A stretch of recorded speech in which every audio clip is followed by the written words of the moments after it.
Wow, what a weekend of football, ladies and gentlemen. But thank you all.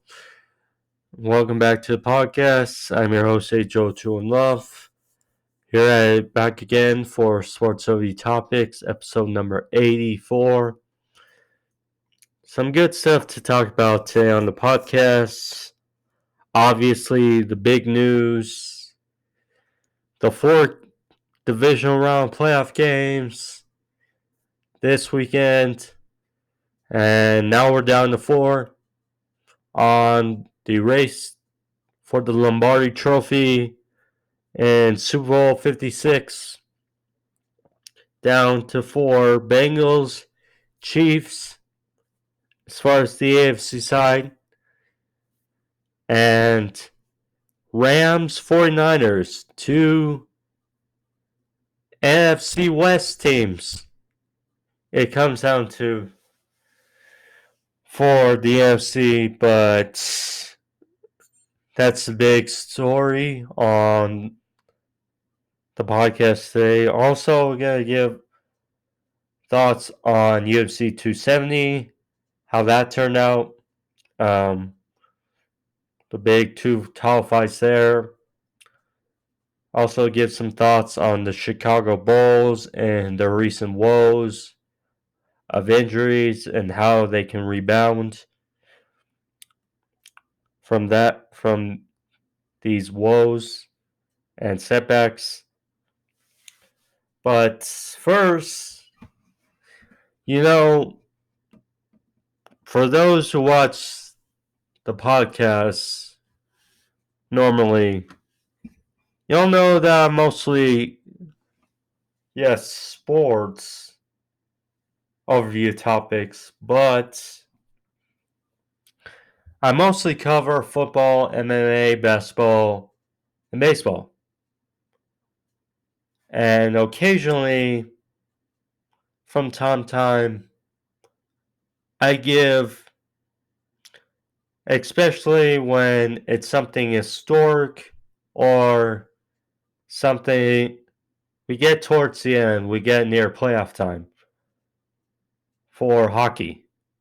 But I do hash out some hockey news from time to time. And here's the case because for you avid listeners, you'll know that it's been a while since I've spoke something about hockey in the NHL. But the other day, history happened as Timo Meier, sorry if I messed up his name, but nonetheless, player for the San Jose Sharks, who was drafted 9th overall in 2015, has played, I believe this is 6th season. Nonetheless, he was the 5th player the other day in the last century, or quarter century, I should say, to hit 5 goals. 5 goals in a single game. That is a massive feat, and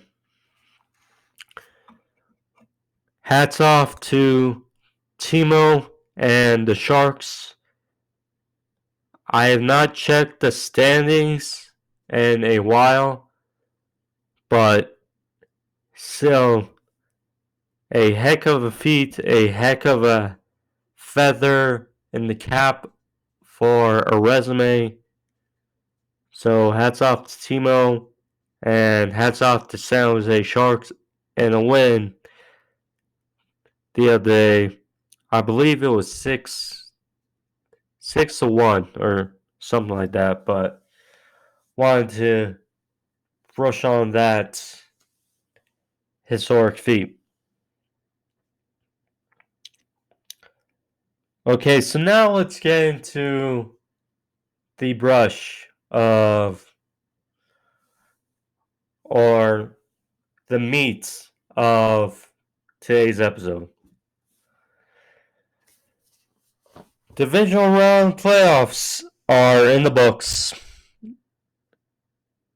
Went Saturday with 8 teams left in the race for the Super Bowl, now down to 4. We had 4 very solid games over the weekend. After a uneventful, I would say, wildcard weekend with 6 games, ultimately one was 1 possession. And what a turnaround. This feat was the divisional round for not only 1-score games, but all 4 games were walk-off victories. Bengals Titans, walk-off field goal by the Bengals. Niners Packers in the snow in Lambeau, walk-off field goal by Robbie Gould. Rams Bucks, walk-off field goal by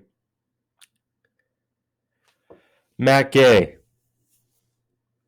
who has had a very solid year and deservedly so is the NFC's Pro Bowl kicker of 2021. And a walk-off touchdown in overtime between the Chiefs and Bills, sending the Chiefs to a 4th straight AFC title game. So, but to start on Saturday, Bengals at the 1 seed Titans, 4 seed going to the 1 seed. Bengals coming off last week's gutsy win, or I should say 2 games were 1 possession, but still a kind of eventful wildcard weekend compared to this weekend. But Bengals and Titans, Titans, or first I'll touch on the Bengals because they won here. Bengals won this 19-16. They won their first playoff game since 1990 last week over the Raiders. This time around, they came to Tennessee and you're like, okay, very young team. Can they keep it rolling? Against a 1 seed coming off a bye, Derrick Henry coming back since Halloween in his first game since late October. Could they get it done?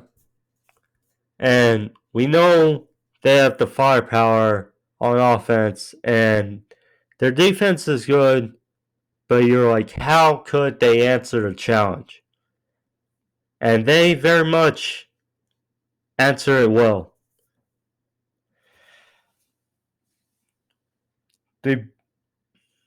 Derrick Henry had 20 carries, which assumed he would get 10 to 20 carries in his first game back. He and Deontay Foreman had combined 120 rushing yards, picking off Tannehill 3 times, ultimately setting up the long pass to Jamar Chase, leading to the game-winning field goal by Evan McPherson, who also is having an amazing year as a rookie kicker out of Florida. What a job he has done. 4 field goals, 8 field goals in the last 2 weeks. In the last 2 games, 8 field goals for Evan McPherson. He is on his point. And Burrow was sacked 9 times. 9 times. But he hung in there, didn't look frazzled, I would say, despite the pressure. He still kept going. And he did have that one pick, which was, suspicious, depending who you are. It was bad up in the air, and it hit Amani Hooker's hand right before it hit the ground, and it just brushed off the turf, and it was ultimately an interception by Burrow, but overall, a mostly clean day, and it was good enough.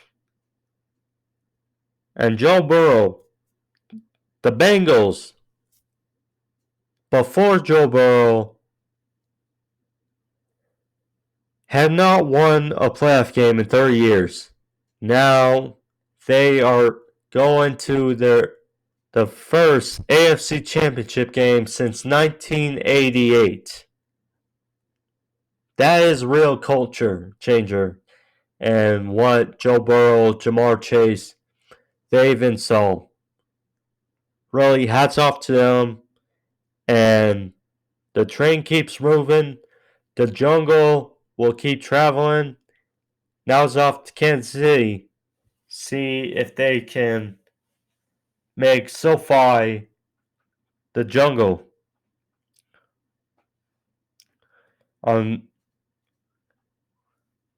Now, as good, or I should say, as swell it was for Cincinnati, now let's look at Tennessee side. So, Tennessee, they were favored by 3.5 points. They were the 1 seed, off a bye. Obviously, Derrick Henry back. How would they look? This was kind of how I thought they would look, but the interceptions and the missed opportunities made it look not as good. The first snap of the game, Ryan Tannehill throws a pick. To Jesse Bates. Play action. Understandable that, okay, Derrick Henry back, you're going to assume that they assume that you're going to hand it off to him right off the bat, and you're going to get some play action off that. Bates didn't budge. He read it beautifully. And when Tannehill went for Julio Jones, it was picked. But luckily, it was only a field goal off of the interception, and it wasn't an ugly game really throughout. It was 9-6 Bengals at the half. Derrick Henry did get a touchdown off the Wildcat in the end zone, but one of the many missed opportunities, what I'm talking about, Tennessee got the touchdown to tie it then 6-6, and they kicked the extra point, which was good. However, a penalty on the Bengals led for the Titans to move the 2-point conversion from 2 to the 1, and they tried it, but to no avail. So it stayed tied, and instead of after a long drive, or that quick drive, you're only tied. So automatically that's 1 point off the board. Tennessee,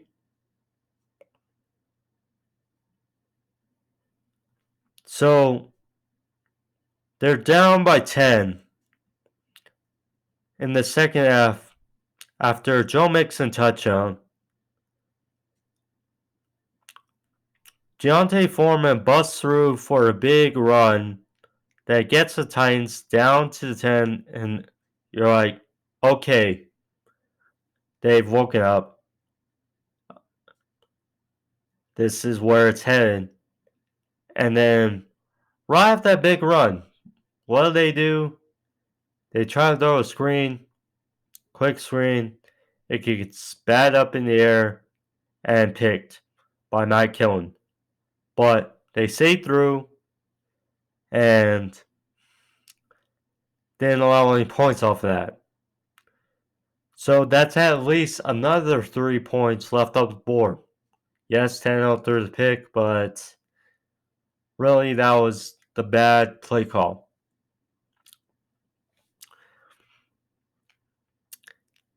So then, just like that, they tie. So then, next thing you know, they drive down, they kick a field goal to be down 7, 16-9, and then the tipped interception, which I mentioned, grazed the ground, but hit Hooker's hand right before, was called an interception, and then Tannehill with a beautiful throw, rather, to a spot only A.J. Brown could get for a touchdown to tie it 16-0. And then from that point, it was just ugly. Who was going to make a move? And, late in the fourth quarter, okay, Titans have the ball. Okay, that running attack. Okay, they can drive it down and kick a game-winning field goal.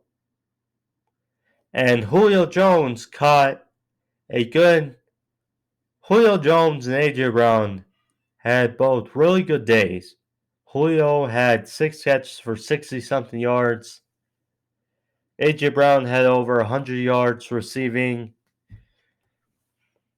I believe 123, I think. But either way, they had solid days. And Westbrook Akina. Now, I get it was by design. And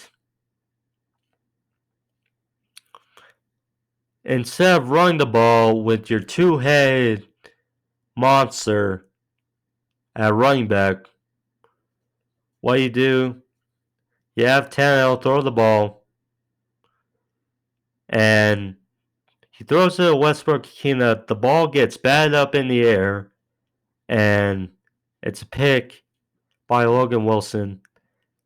And the next thing you know, Joe Burrow throws a long pass to Jamar Chase into field goal range, and thus it's a walk-off field goal by Evan McPherson.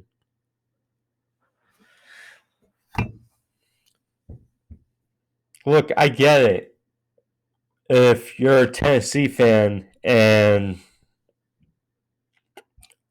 yes, you're going to look at it and say it was mostly Tannehill's fault since he threw the picks. But at the same time, Derrick Henry looked rusty. It was mostly, yes, Tannehill threw the picks, but it shouldn't have been that way. The reason being is it should have been run. Your biggest strength of a football team is running the ball. And in the crucial moments, you put the game in Tannehill's hands, which he's done great at times, but he's not your biggest strength. It's the run game. And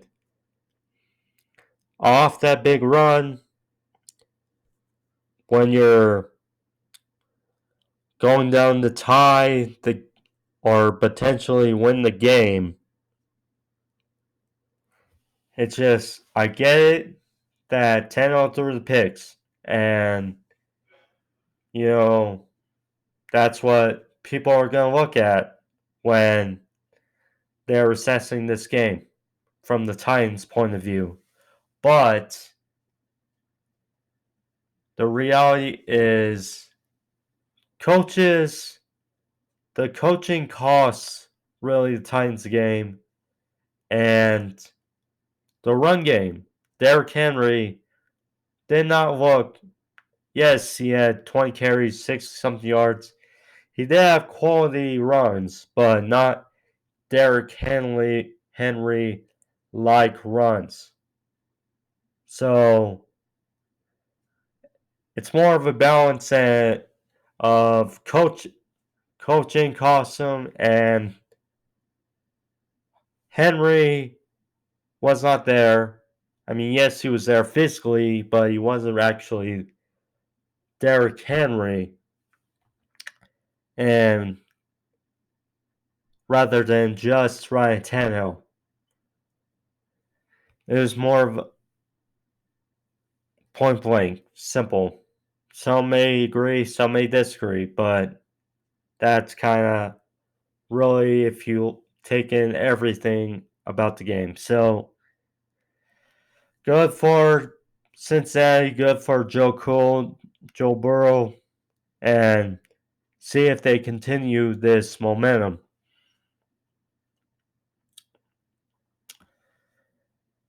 And another stunner was in store Sunday night or Saturday night in Lambeau. 49ers going to play Packers. This time 6 seed going against the 1 seed. 49ers, after winning it close in Dallas the week prior, going to Lambeau. Now,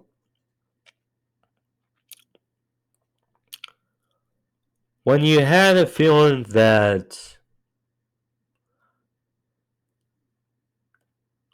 I mean, it's in Lambeau, January, playoff football, it's going to be cold, and it's going to be frigid, and,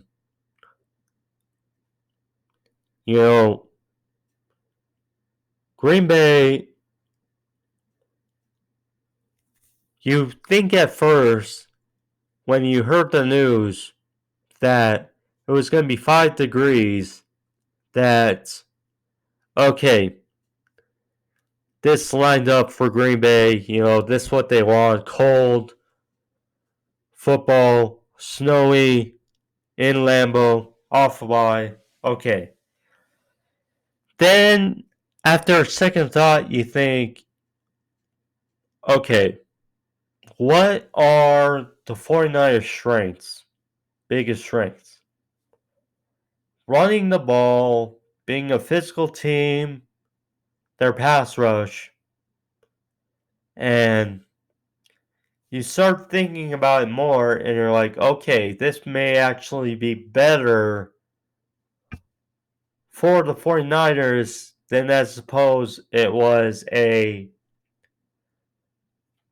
normal weather game, because running the ball in the cold in the playoffs, that's more suited to what the 49ers want to do, even though San Francisco, they're a warm weather team. But this game was physical. It was ugly, and just everything you want in the playoffs. It wasn't high scoring, obviously, for those silly heads that think, okay, it wasn't high scoring, so it was a boring game. This game was not boring. It was just a down and dirty cold weather game in the playoffs that you love to see. But yeah, the start of the game was odd. The Packers drive down the field, touchdown Aaron Jones, and it's like, okay, their first drive, they score a touchdown. And then the 49ers do nothing with it. And all of a sudden they give it back to the Packers. Then Mercedes Lewis fumbles. And it's like, okay, well, 49ers have life. And then they fumble on the next play. And they're like, oh, geez. Here we go. But really, despite the conditions lined up for the Packers, it was ugly. It was not their day. In a full house at Lambeau Field. And, you know, the pass rush by Bosa, the pass rush by Eric Armstead. He had 2 sacks. Bosa had a hell of a day. You know, Fred Warner punched out that ball by Mercedes Lewis. The defense got after it, and really the secondary had a heck of a job as well. But the offense couldn't find its groove the majority of the day. They would hit a play or two, and then, okay, George Kittle drops a big pass, or particularly down for, I think really the tide changed when at the end of the first half, you know, 49ers are going down. They have pretty much their best drive of the game, and Garoppolo rolls out to his right. Kittle breaks open, but he doesn't see him in time, and then just like that, it's an undercut pick by Garoppolo. And then next thing you know, 49ers lay up in a wide open Aaron Jones down the sidelines, inside the red zone, set up for a field goal to end the first half, and it was blocked. That's when the feeling was, okay, instead of being down 2 scores in these conditions, we're still only down a touchdown, and we're very much so in this. So there was that, and then more of a grindy game,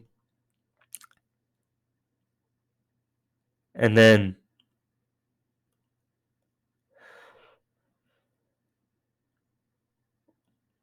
the 49ers drive down the field and they kick a field goal. And then it's like, okay, 7-3. Can they get something going?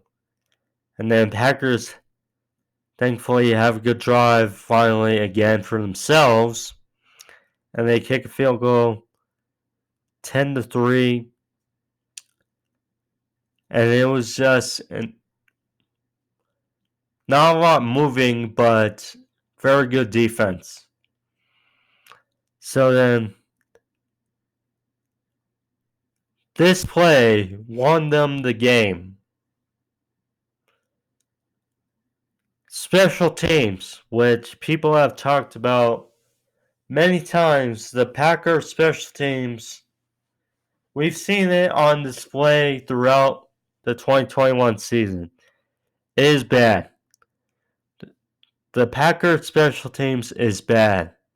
And the play that won the 49ers really the game was a blocked punt while the Packers are deep in their own territory. And Hafunga recovers and scores a touchdown to tie it for the 49ers 10-10.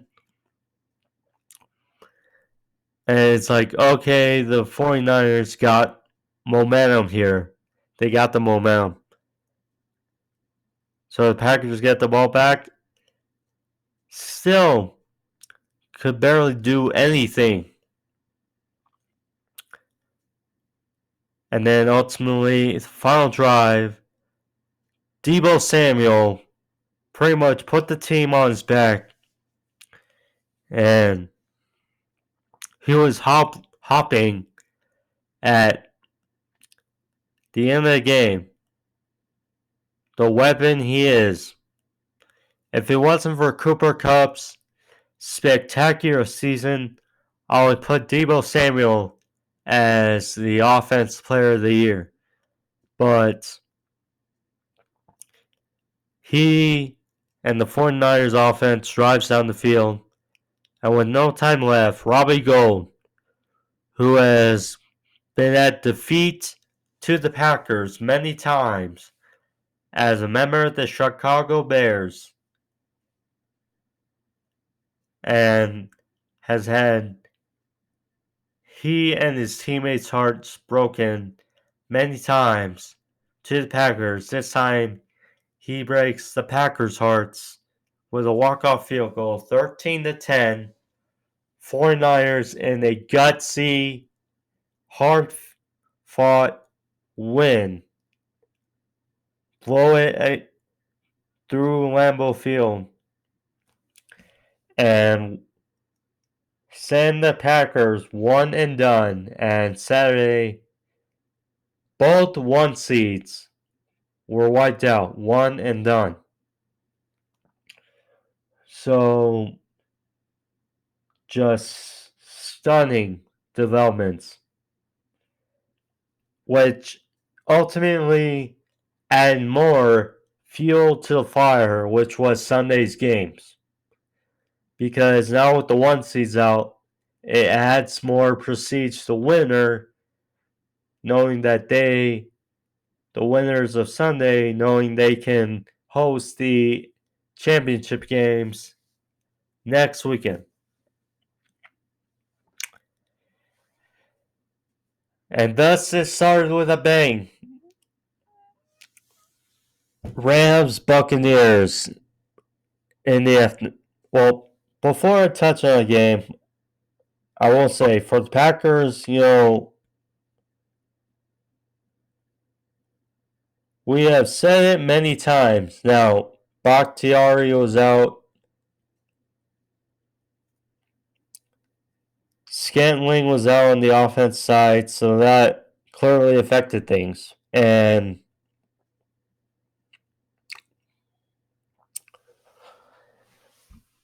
now, Zadarius Smith was back. Jair Alexander was back, and it helped, but ultimately, when it came down to it, it just didn't work. Now, there were reports, there was rumblings in the offseason. Aaron Rodgers seeking a trade. And, now with the one and done exit here in Lambeau Field in snow,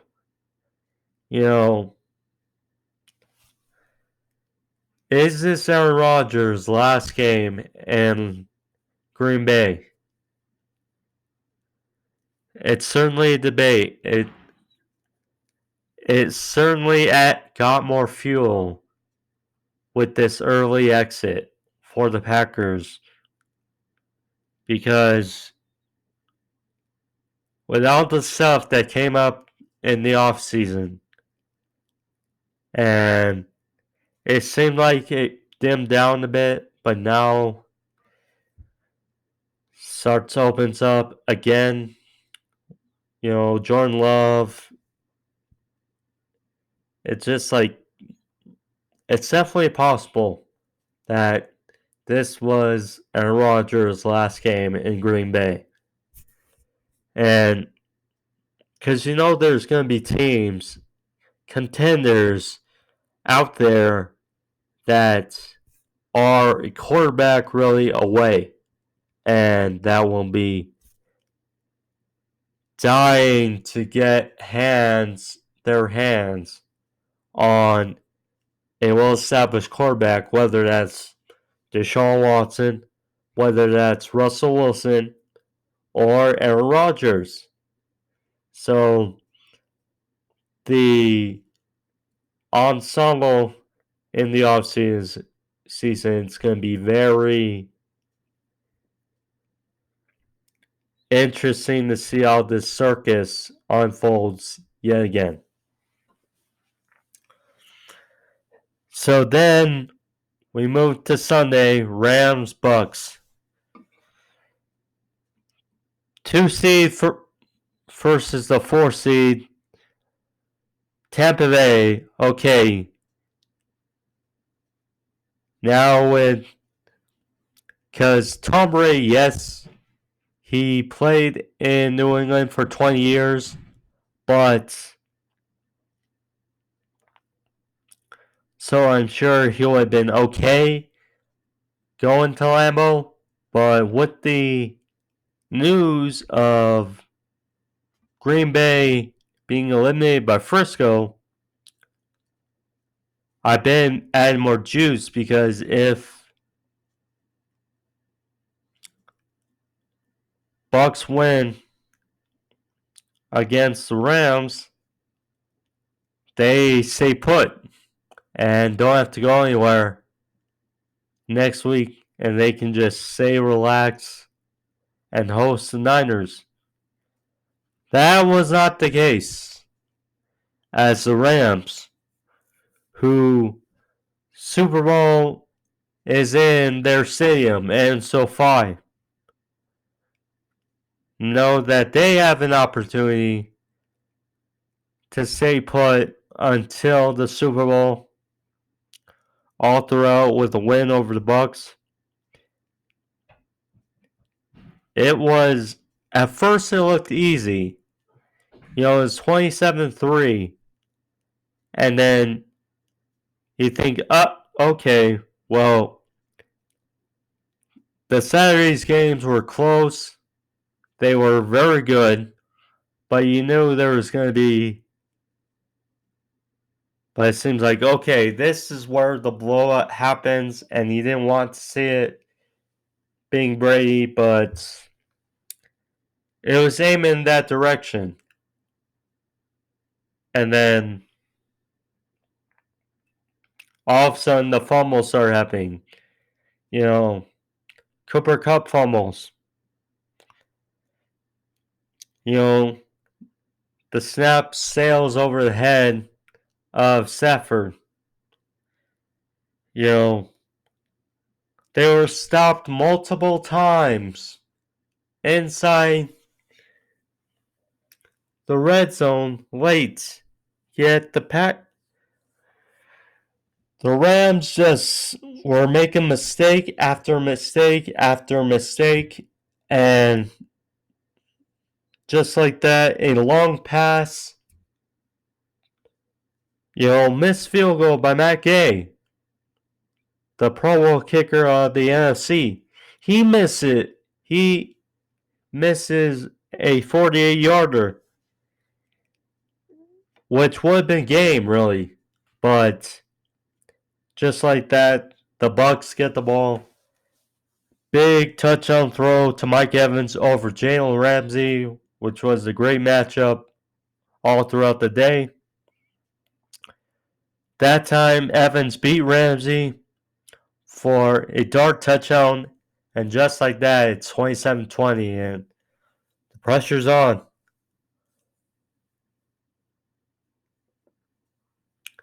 Then Akers fumbles again, because I'm sure many of us thought at this point, thinking about the fumble that Akers had at the end of the first half, they were just like, okay, well, they at least prevent more points. But then it comes back to bite them again. And then a run by Leonard Fournette on fourth down ties up the game.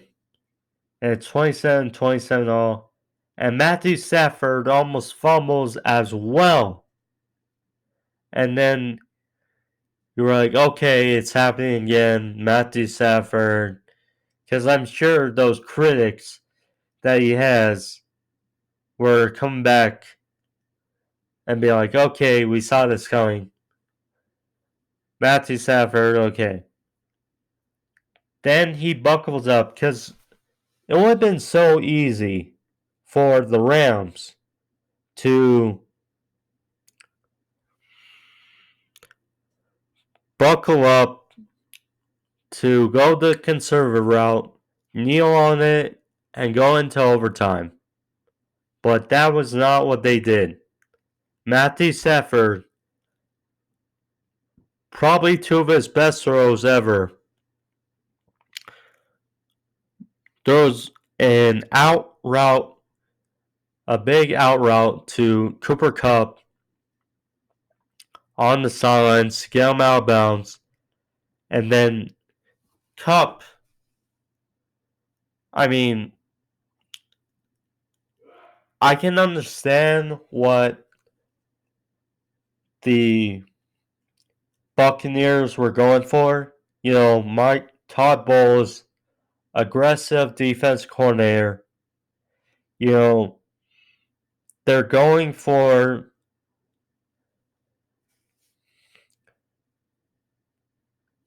they're going for the kill shot to get it to overtime, but ultimately it led to a long Cooper Kupp reception inside the 20 to set up a short field goal for Matt Gay. He redeemed himself after coming up short on the last one. Kicks the game winner in Tampa. It sends the Rams to host the 49ers round 3 in the NFC Championship. Now, first of all, great for Stafford. I mean, I'm sure for anyone that has supported him throughout the years, in his time in Detroit, know that this is the best team he's been on. Stafford can make all the throws in the book. But because he was in Detroit, because a horrible environment, no disrespect to Detroit, but have not had a winning culture and pretty much at a long time, he wasn't getting the exposure. He wasn't getting the love. And coming into this year, being 0-3 in the playoffs with Detroit, just like that, has 2 playoff victories in LA. Just like that. And eliminate the GOAT, eliminate the reigning champs. And this is one of the reasons why they got all of their assets and Matthew Stafford, because to win games like these, and that one of them they did. So good for Stafford and good for Rams. As for the Bucks, you know, it's understandable. You know, the defending champs without Wirfs. You know, Jensen was back in, but still they were having problems protecting Brady. You know, Sean Murphy Bunting, he was still recovering from his hamstring injury. I mean, no Godwin, no Antonio Brown, so some receivers had to step up, and at times they weren't able to. Now, they did come all the way back to make it 27-all, but so at the end of the day, that it was not enough. It was not enough. And Tom Brady, you know, he's the GOAT. I love him. You know, I'll forever be indebted to Tom Brady and Bill Belichick for what they have done for New England. And I continually have supported him throughout being in Tampa Bay. At the end of the day, though, he is 44. Next season, he'll be 45. And just a thought goes into mind. You know, could this have been his last game? And, you know, something to think about. Because, again, his age, you know, his family, you know, there's a lot of variables that go into the decision to keep playing. And I don't want to see, if this was Tom's last game, he doesn't have anything to be ashamed of for this performance.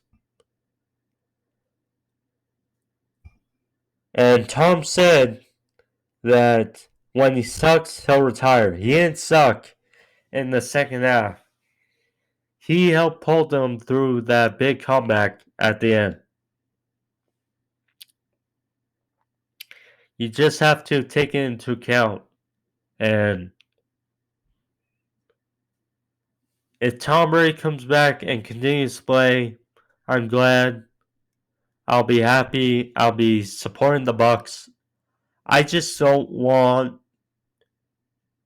Tom to overplay his welcome. That's the only thing. I don't want Tom, because Peyton Manning looked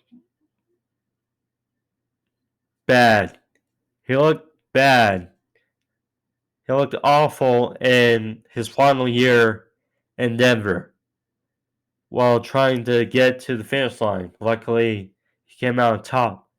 I just don't want Tom Brady's end to look like Peyton Manning's was in Denver. That's all I want. But we'll see. We'll see with Tampa and Tom Brady. I mean, despite everything, it was a valiant title defense for Tampa Bay. Valiant. And it just, with all the injuries and all the missing pieces, it just didn't materialize. And that's what made me timid about Tampa Bay going into these playoffs, their health. And yes, Leonard Fournette came back, and yeah, but it just didn't happen. It just didn't happen. And then the grand finale for divisional round weekend. You thought, okay, these three great games, with this game between Chiefs and Bills, be able to live up to expectations of not only just being Chiefs and Bills, but to the prior three games on the weekend. Boy, did it do justice. I mean, 42-36 in overtime. Chiefs with a walk-off touchdown. You know, it was kind of slow starting. You know, it was 14-14 at the half.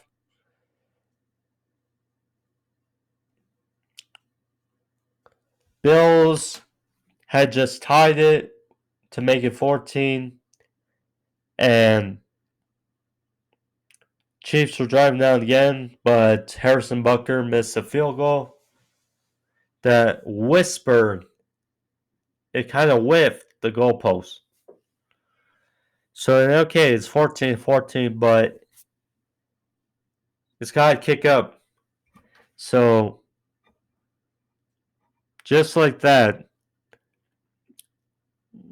Chiefs pull away a bit to make it 23-14. And just like that, the Bills, I mean, because I'm sure many looked at the game plan so far, the Bills, and thought, well, they need to pick it up. They're going a bit conservative. And then in one play, from Josh Allen to Gabriel Davis,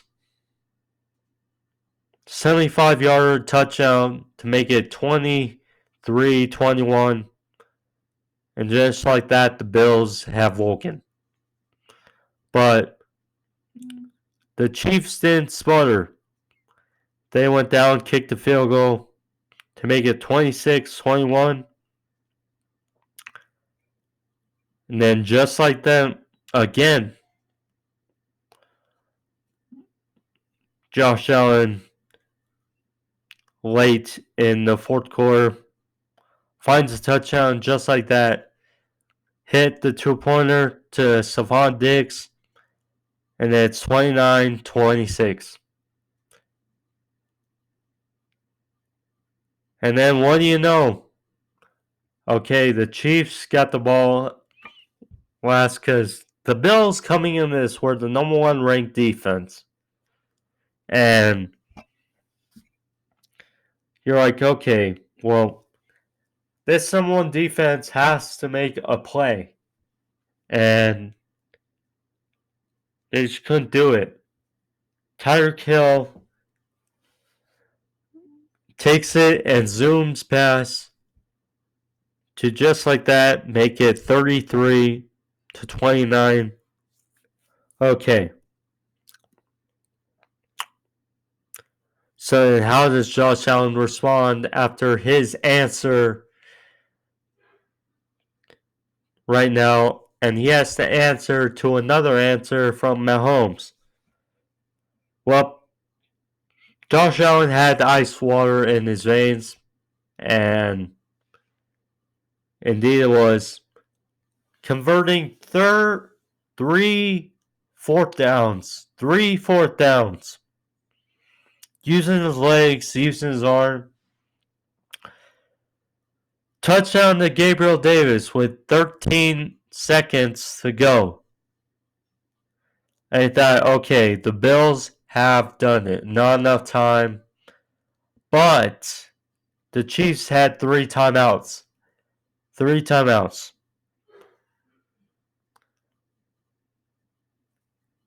Now, I didn't realize at first, but it was a head-scratching decision. Chiefs do not receive a squib kick. Nope. The Bills kicked it deep. They didn't squib it, which would have took more time off, and I get it. Would have left maybe one play, but still would have taken time off the clock. So Bills kicked it deep. It goes out the end zone. 2 plays. One to Tyreek Hill, one to Travis Kelce. And just like that, in range. For now, obviously, if he didn't have the timeouts, he would probably not have been able to get it off. Because, 13 seconds, you would have to do a bunch of outs to the sidelines and stuff. But, yeah. And anywho, just like that, Butker ties it, sends it to overtime 36-all. And the Chiefs win the coin toss. And a few plays later, sideline touchdown to Travis Kelce, walks off, wins it for Mahomes and the Chiefs. And the Chiefs host a 4th straight AFC Championship, while the Bills, despite Josh Allen's incredible night, it did not happen. Although they were close, but no scar. Now, again, like the Titans game, miss opportunities. And the defense, at the end of the day, people are going to be talking about the overtime rules, this or that. And yes, I agree that the overtime rules need to be changed in the NFL. Yes, the Chiefs lost it the same way to the Patriots 3 years ago in the AFC title game. Brady and the Pats won the toss and went down to score a go-ahead touchdown. And Mahomes never saw the ball. This is the same case. Mahomes this time wins coin toss, drives down, and they scored the go-ahead touchdown. Now, yes, people will be like, well, Chiefs lost this way. Yes, the Bills should have made a stop and have done better. Leslie Frazier, Sean McDermott, a defense coach, it should not have gone to that fashion in overtime, but it did. And I do think, yes, overtime rules need to be changed. I mean, yes, they have the rule of if it's not a touchdown, the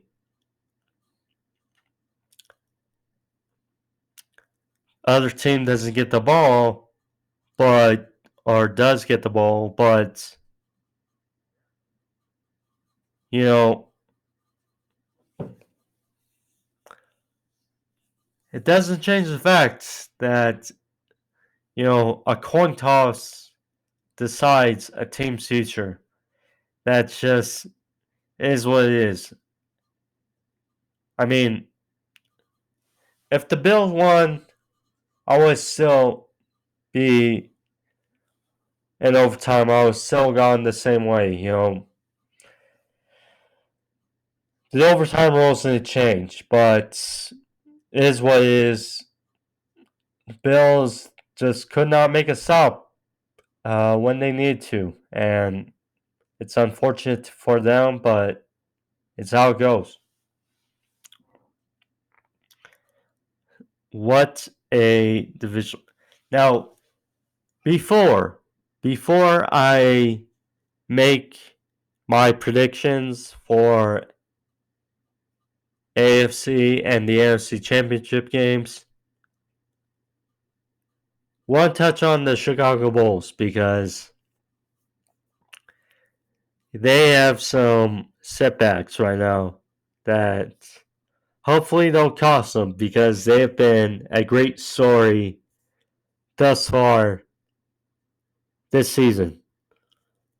Playing like one of the best teams in arguably the best team in the NBA, Chicago Bulls, with all they acquired in the offseason. They were riding high. And then one of their pivotal pieces, Lonzo Ball, who has arguably had his best season, averaging 14 points a game, undergone arthroscopic knee surgery and is out 6 to 8 weeks. And Alex Caruso, who, this is the other caveat.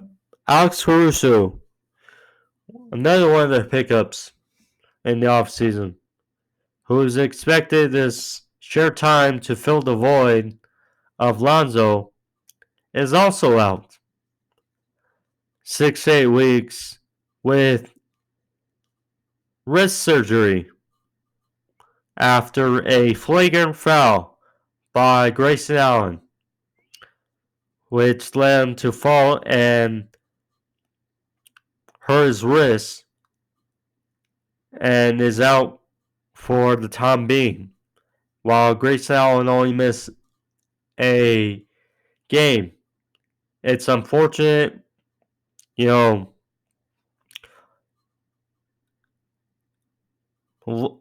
still without Lonzo, thankfully they still have DeMar DeRozan, Nikola Vucevic, and Zach LaVine. So I think they'll be fine. It's just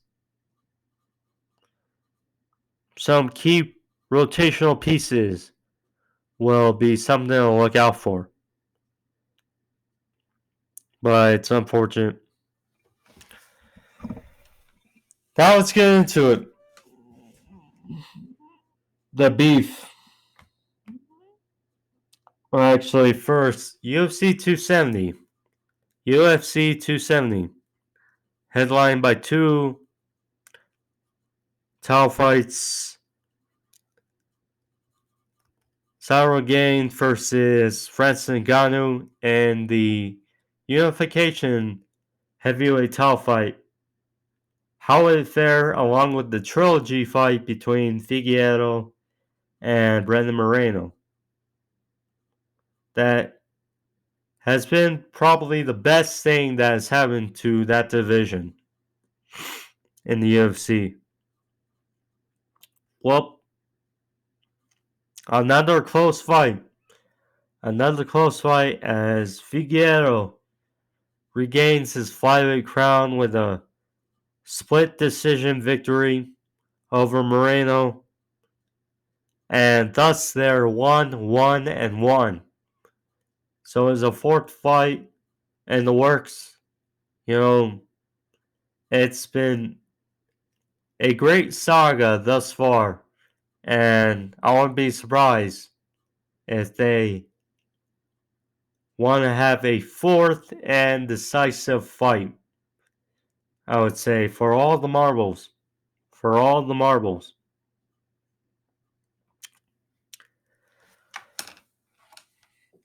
Now, the main event. Francis Ngannou, the Beast with the ultimate power, versus Cyril Gane, the interim heavyweight champion, after a very good performance over Derek Lewis in the interim heavyweight title fight. How would this fare, being former training partners, Ngannou and the UFC, on weird terms? But it was very unexpected. Francis Ngannou winning a decision using mostly wrestling over Cyril Gane. The first loss in Cyril Gane's professional career and his UFC career.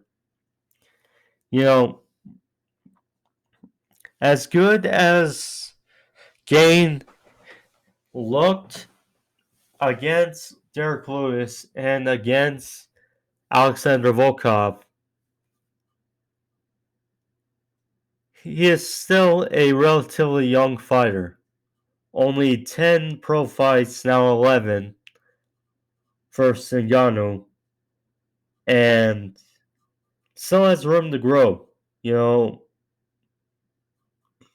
almost every fighter has room to grow in the UFC.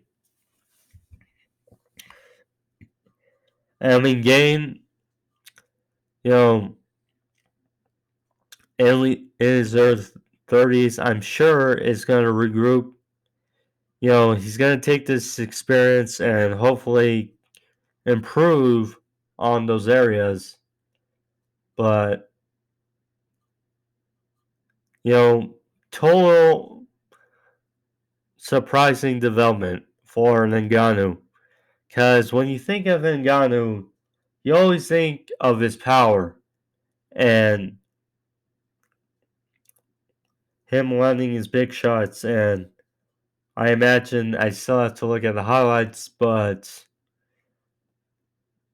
Ngannou using his wrestling to win the fight is just unexpected and good to see. We did see glimpses of it in his second fight with Stipe. You know, he was having success a little bit on the ground, which ultimately Stipe exploited in their first fight, but Francis got better and good to see. How does this develop from here? Not sure. Because, again, the weird situation between Francis and the UFC, it's just odd, but hopefully Francis stays. You know, I know the first fight was a dud, a real dud. Arguably one of the worst fights ever. Francis Ngannou versus Derek Lewis. And Derek Lewis has an interesting fight with Tai Bam Bam Tuivasa, Mr. Shuey, next month in the co-main event of Israel Adesanya versus Robert Whitaker, the rematch. But if Derek Lewis wins that in interesting fashion, I mean, you also got John Jones. That's a possibility. You could do a trilogy fight with Stipe. I mean, there's possibilities for Francis in his next challenge. Now let's get into it. Now let's get into the beef of the episode. Championship weekend. Sunday. It's sad. Only 2 games now, but continuing win or go home. You know, who is going to SoFi after Sunday for the Super Bowl for a chance to host at Lombardi? We got the Bengals going to the Chiefs. Chiefs touchdown favorites at home. You know, it lined up perfectly. Well, this weekend for the Chiefs. Titans lose. Open the door for the Chiefs. You know, week 18 was not the case, in which the Titans got the bye, the Chiefs were the 2 seed, but this week it lined up well for the Chiefs.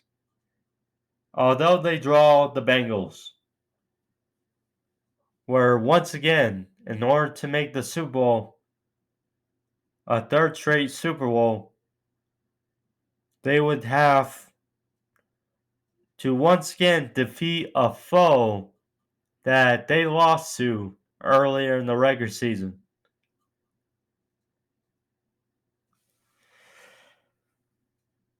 Joe Burrow, the Bengals, have a lot of firepower on offense and a lot of youthful firepower on offense. Joe Burrow, Jamar Chase, Joe Mixon, T. Higgins, all under 25. So the future is bright in the jungle. Now, their first AFC title game since 1988. I said that Joe Burrow, if anyone was going to end their playoff drought, it would be Joe Burrow. And just like that, they're to their first AFC title game in over 30 years. But they draw the Chiefs, who they beat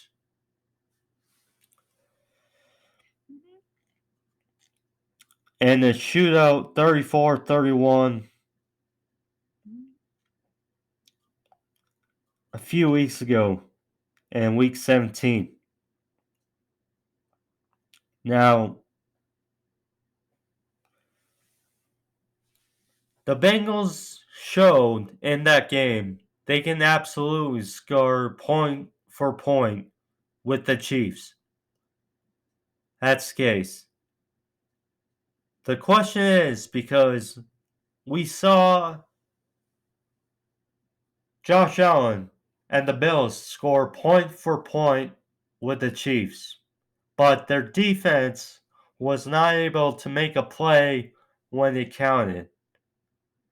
So can Joe Burrow not only match for point, but the defense make a play when it counts?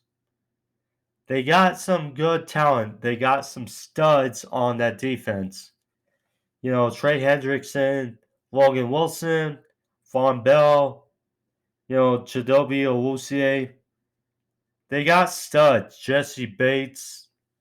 They. It's going to be interesting. It's going to be interesting. As for the Chiefs side, Mahomes, Kelsey, Hill, their O-line still doing well. Their other weapons, Byron Pringle, Nicole Hartman, have made plays. Although, still, you wonder who's that other guy to watch for besides Kelsey and Hill. Now, do the Bengals have the studs to take away Hill and Kelsey?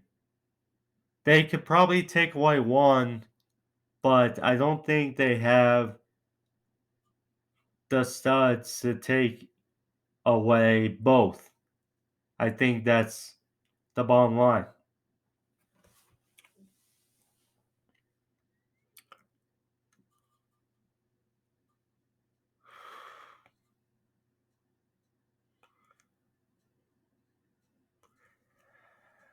I do think this will be close.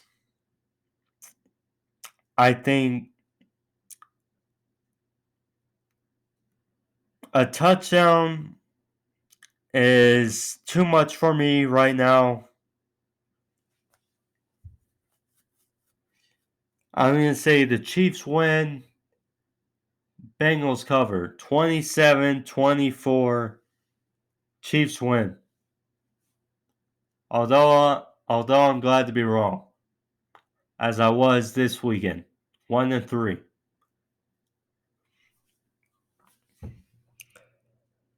So now Sunday night, Rams, 49ers, round 3. Rams are 1 win away from having a home Super Bowl and a team hosting the Super Bowl for a second straight year. In order to do so, they have to beat a team, their rival, that they have not beaten 6 straight times. And the 49ers, they got momentum, riding high off that win over the Packers.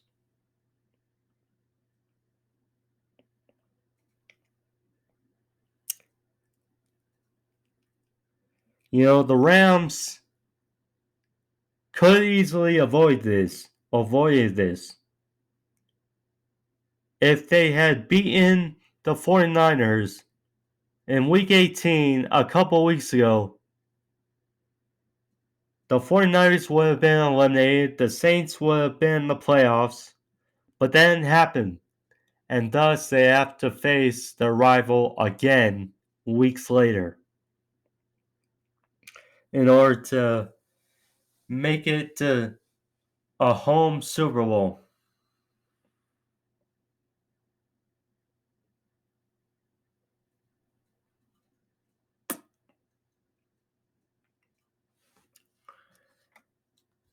I do not think it'll be seventh heaven for the 49ers.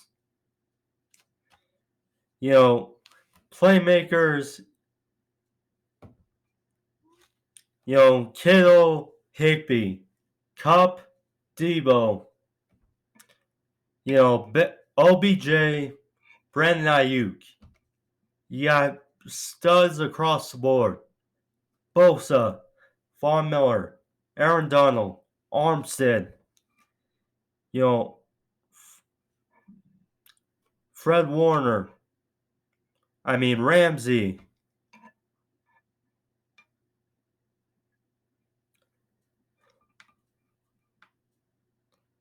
Yeah, I do not think it'll be seventh heaven for the 49ers. I think the Rams snap that streak.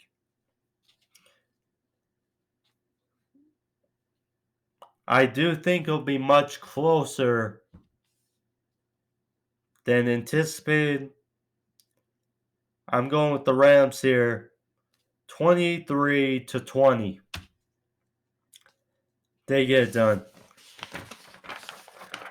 So, Rams, Chiefs. That's my Super Bowl prediction right now, as of this day. Hope I'm wrong as far as the Bengals, but we'll see. I mean, it's going to be a wild ride again Sunday, so we'll see. But anyways, that's the episode for you guys. Hope you guys enjoyed it. If you did, click that like as well as subscribe in the corner there. Help out the video, help out the channel. Also, if you want to see more videos on the homepage, that too. But thank you all. I'll be back, obviously, pro wrestling reviews later this week, Thursday and Saturday, Rampage and Dynamite. Next week, I'll be back. Sports Over Topics, episode number 85.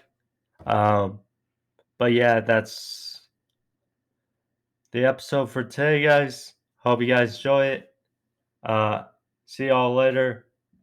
I'm Ajoe21love. Getting out here. Peace.